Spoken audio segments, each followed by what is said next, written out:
Hello everyone, कैसे हैं आप सब लोग। दोस्तों, मेरा नाम है CRN गुप्ता और उम्मीद करते हैं आप सब लोग बहुत ही बढ़िया होंगे। जैसा कि आप सब लोग जानते हैं, प्रीवियस वीडियो में हमने पार्टनरशिप ग्रुप का पहला chapter accounting for partnership fundamentals start किया था। तो लास्ट वीडियो में हमने बहुत सारे थ्योरेटिकल कॉन्सेप्ट्स को डिस्कस किया था कि पार्टनरशिप क्या होता है, पार्टनरशिप बिजनेस के कैरेक्टरिस्टिक्स क्या होते हैं, एक पार्टनरशिप बिजनेस में एग्रीमेंट किन किन तरीके से बन सकता है, एक पार्टनरशिप बिजनेस में क्यों रिटन एग्रीमेंट होना जरूरी है, और अगर एक पार्टनरशिप बिजनेस में रिटन एग्रीमेंट नहीं है तो डिस्प्यूट अगर हो जाए तो उसको कैसे सेटल किया जाएगा। तो उसमें सबसे इंपॉर्टेंट बात जो है वो आपको लास्ट वाला है। पार्टनरशिप बिजनेस में अगर कोई पार्टनरशिप एग्रीमेंट ना हो तो डिस्प्यूट कैसे सेटल किया जाएगा, वो आपको याद रखना है। एक बार मैं जरा उस पॉइंट को आपको रिवाइज करा दूं। पार्टनरशिप बिजनेस में अगर कोई पार्टनरशिप एग्रीमेंट नहीं हुआ है, रिटन में पार्टनरशिप डीड नहीं है, और अगर डिस्प्यूट हो जाता है पार्टनर्स के बीच, तो उसके फॉलोइंग रूल्स है। सबसे पहला, सारे पार्टनर्स में प्रॉफिट जो है वो इक्वली बटेगा। दूसरा, पार्टनर्स को उनके कैपिटल पे कोई इंटरेस्ट नहीं मिलेगा। तीसरा, पार्टनर्स अपने ड्राइंग्स पे कोई इंटरेस्ट फर्म को नहीं देंगे। चौथा, अगर पार्टनर ने लोन दिया है फर्म को तो फर्म उसे लोन पर केवल और केवल 6% के रेट से ब्याज देगा। नेक्स्ट था कि सारे पार्टनर्स बिजनेस के ऑपरेशंस में एक्टिवली पार्टिसिपेट कर सकते हैं। उसके बाद था कि अगर सारे पार्टनर्स चाहें तो उनकी सहमति से ही कोई नया पार्टनर बिजनेस में एंटर हो सकता है। और उसके बाद था कि सारे पार्टनर्स चाहें तो बुक्स ऑफ अकाउंट्स को इंस्पेक्ट कर सकते हैं। यह राइट सारे पार्टनर्स के पास होगा। तो आइए हम उसके आगे चलते हैं और आज का क्लास स्टार्ट करते हैं। आज हमें पढ़ना है कि बहुत सारे आपको क्वेश्चंस दिए रहेंगे जिनमें पार्टनरशिप बिजनेस में 2 पार्टनर्स होंगे या 3 पार्टनर्स होंगे और पार्टनर्स के बीच में डिस्प्यूट हो गया होगा। तो आपको जजमेंट देना है कि आप कौन कौन सा स्टेप्स लेंगे, क्या डिसीजन लेंगे। ठीक है, तो आइए आज हम लोग स्टार्ट करते हैं अपना वीडियो। सबसे पहला क्वेश्चन आज आपके सामने है, Mohan and Shyam are partners in a firm, state whether the claim is valid if the partnership agreement is silent in the following matters. अब देखिए, ये आपने क्वेश्चन पढ़ा। इस क्वेश्चन को पढ़ने में आपको एक वर्ड दिखा, क्लेम इज वैलिड। जैसे ही आपने इस वर्ड को पढ़ा, क्लेम इज वैलिड, आपके मन में तुरंत स्ट्राइक होना चाहिए। क्या स्ट्राइक होना चाहिए? यहां पर डिस्प्यूट है, डिस्प्यूट है। क्योंकि देखिए, जब डिस्प्यूट होगा तभी तो एक पार्टी अपना क्लेम देगा, दूसरा पार्टी अपना क्लेम देगा। डिस्प्यूट होगा तभी तो ऐसा होगा। अगर डिस्प्यूट नहीं है तब तो कोई क्लेम वाला बात ही नहीं है। तो जैसे ही आप क्वेश्चन में पढ़ेंगे क्लेम के बारे में, आप समझ जाएंगे कि डिस्प्यूट है। अब जब डिस्प्यूट है तो आपको लगाना है इंडियन पार्टनरशिप एक्ट 1932 के प्रोविजंस।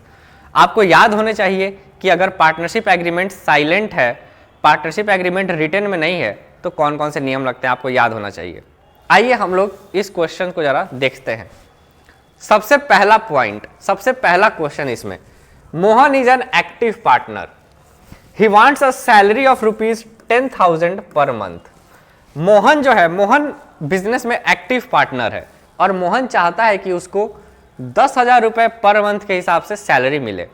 तो आपको याद आना चाहिए इंडियन पार्टनरशिप एक्ट 1932, उसमें लिखा हुआ है कि अगर पार्टनर्स के बीच में कोई रिटन एग्रीमेंट नहीं है तो आप किसी भी पार्टनर को सैलरी नहीं देंगे। तो बताइए, क्या मोहन का क्लेम वैलिड है? उसको सैलरी मिलेगा? उसको सैलरी नहीं मिलेगा।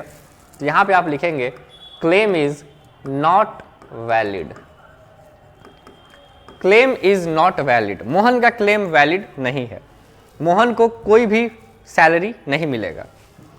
दूसरा क्वेश्चन देखिए, Shyam had advanced a loan to the firm, he claims interest at the rate 6% per annum. Shyam ने बिजनेस को लोन दिया है। कितना लोन दिया है? अमाउंट नहीं लिखा हुआ है, लेकिन उसे लोन पर ब्याज चाहिए 10% पर एनम के रेट से। तो देखिए जरा, क्योंकि पार्टनरशिप डीड नहीं बना हुआ है, पार्टनरशिप एग्रीमेंट साइलेंट है, श्याम को इंटरेस्ट ऑन लोन तो मिलेगा लेकिन 10% के रेट से नहीं मिलेगा, उसको मिलेगा मैक्सिमम से मैक्सिमम 6% के रेट से। तो इसका भी क्लेम हो जाएगा नॉट वैलिड, इसका भी क्लेम हो जाएगा नॉट वैलिड। क्यों वैलिड नहीं है? क्योंकि इसको मिलेगा interest on loan 6% per annum के हिसाब से, इससे ज़्यादा नहीं मिल सकता, 6% पर एनम के हिसाब से ही मिलेगा। सारे लोग जरूर उसको याद रखेंगे। Provisions in case partnership deed is not made in writing, ये जो पॉइंट मैंने कल प्रीवियस वीडियो में कराया था, इसको सारे लोग याद रखेंगे, तभी ये सारे क्वेश्चंस बन पाएंगे। तीसरा क्वेश्चन देखिए, Mohan has contributed ₹20,000, Shyam has ₹50,000 as capital. Mohan wants that profits be shared equally. दो पार्टनर है इस क्वेश्चन में, मोहन और श्याम। मोहन ने क्या किया है, 20,000 का कैपिटल लगाया है, श्याम ने 50,000 का कैपिटल लगाया है। मोहन चाहता है कि प्रॉफिट्स इक्वली शेयर हो, तो ये तो होना ही है। अगर पार्टनरशिप डीड में पीएसआर नहीं लिखा हुआ है तो सारे पार्टनर्स जो हैं वो इक्वल ही तो प्रॉफिट शेयर करेंगे। तो मोहन का जो क्लेम है यह वैलिड है, मोहन का क्लेम वैलिड है, और यहाँ पे profit will be shared equally, profit will be shared equally, यहां पर इक्वली शेयर कर दिया जाएगा। और चौथा number, Shyam wants interest on capital to be created at 6% per annum. Shyam को चाहिए interest on capital 6% per annum के हिसाब से। तो बताइए क्या श्याम को इंटरेस्ट ऑन कैपिटल मिलेगा? जब पार्टनरशिप डीड आप नहीं बनाए हैं तो इंटरेस्ट ऑन कैपिटल किसी पार्टनर को नहीं मिलता है। तो श्याम का क्लेम जो है वो not valid, not valid, Shyam का क्लेम वैलिड नहीं है, श्याम को कोई भी इंटरेस्ट ऑन कैपिटल नहीं मिलेगा। तो यह है आपका पहला टाइप का क्वेश्चन जो आपको इस चैप्टर से पूछे जा सकते हैं। इस चैप्टर से ये सारे क्वेश्चंस आपको ऑब्जेक्टिव बना के पूछे जा सकते हैं या फिर शॉर्ट आंसर टाइप क्वेश्चन भी पूछे जा सकते हैं सीबीएसई में। सेकंड क्वेश्चन देखिए, A, B and C entered into partnership with no agreement as to sharing profits, कोई एग्रीमेंट इनके बीच नहीं हुआ है, and contributed 1,80,000 and 70,000 respectively as capital, और कैपिटल इन्होंने कॉन्ट्रीब्यूट किया है 1,80,000 और 70,000। C advance a loan of ₹50,000, C ने क्या किया है, सी ने लोन दिया है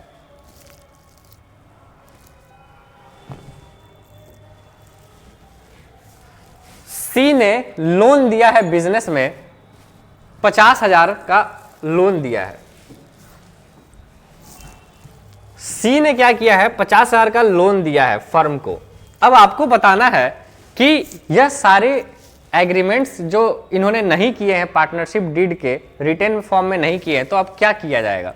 पहला है how do they share profits.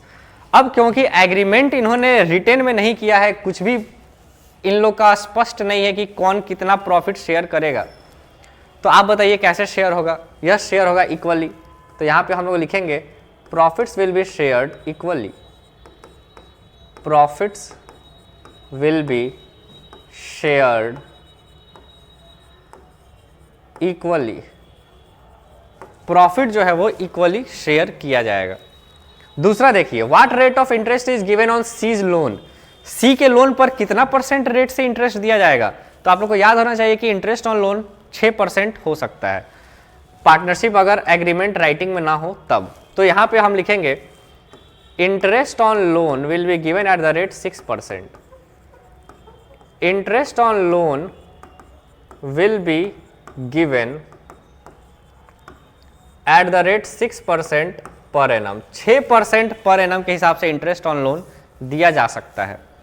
और C, for taking part in management B claims a salary, क्या बी को सैलरी मिलेगा। अगर पार्टनरशिप एग्रीमेंट राइटिंग में नहीं है तो किसी पार्टनर को सैलरी नहीं मिलता है, किसी पार्टनर को इंटरेस्ट ऑन कैपिटल नहीं मिलता है, किसी पार्टनर से इंटरेस्ट ऑन ड्राइंग चार्ज नहीं किया जाता है, इंटरेस्ट ऑन लोन केवल और केवल 6% हो सकता है। तो बी को अगर सैलरी चाहिए तो बी का क्लेम वैलिड नहीं होगा। इज इंटाइटल्ड टू इट, तो आप यहां लिखेंगे no, in the absence of partnership agreement, in the absence of partnership agreement, in the absence of partnership agreement in writing,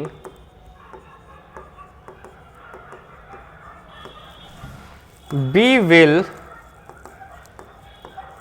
not be entitled to salary, B को कोई salary नहीं मिलेगा। ठीक है, तो आपको इस तरीके से बनाकर लिखना है आंसर। थोड़ा सा अगर ये सब्जेक्टिव फॉर्म में क्वेश्चन आता है तो आप इसको और अच्छे से लिख सकते हैं। आप इसको लिख सकते हैं, जैसे क्वेश्चन पूछा how do they share profits, तो आप यहाँ पे लिखेंगे as per the provisions of Indian partnership act 1932 if the partnership agreement is silent on any matter then in such a case profits will be shared equally between the partners. इस तरह से आप बनाकर लिख सकते हैं हर एक कंडीशन में। ठीक है, तो चलिए आज की वीडियो यहीं तक। उम्मीद करते हैं आप लोगों को वीडियो पसंद आएगा। वीडियो पसंद आए तो वीडियो को लाइक जरूर करें, चैनल को सब्सक्राइब जरूर करें, कमेंट जरूर करें और वीडियो को अपने दोस्तों के साथ शेयर जरूर करें। मिलते हैं आप लोग से नेक्स्ट वीडियो में, तब तक के लिए बाय बाय।